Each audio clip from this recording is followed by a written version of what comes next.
There are days when regular rolls just do not feel special enough, and something like this can save dinner or easily shine on the table because it looks much harder to make than it really is. You will find the ingredients in the description, and I am getting started right away. I grate the cold butter on the coarse side of the grater. Then I add the grated butter to the flour and slowly rub it together with my hands until it looks like coarse crumbs. Stay with me till the end, because I am about to show you how one simple cut turns this into that tulip shape that makes the whole effect.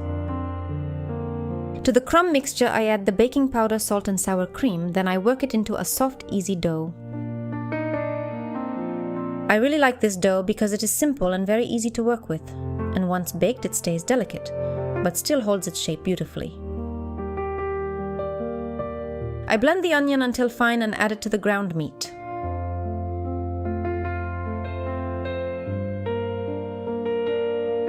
Then I season the meat and onion with salt, pepper and ground paprika. I mix everything really well so the filling is evenly seasoned all the way through.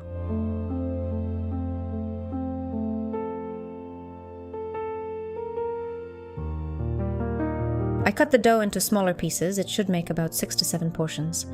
Then I shape each one into a ball.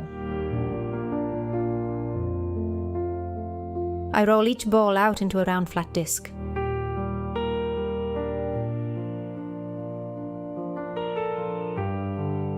I cut the dough from the center outwards, making one line like a radius. The meat goes on one side, close to that cut. Then I wrap the dough around it like a cone, seal it well on every side and shape the whole thing into a tulip.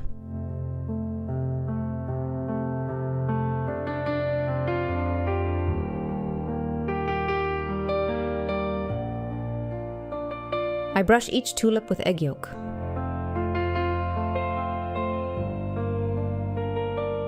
Then I sprinkle sesame seeds and nigella seeds on top.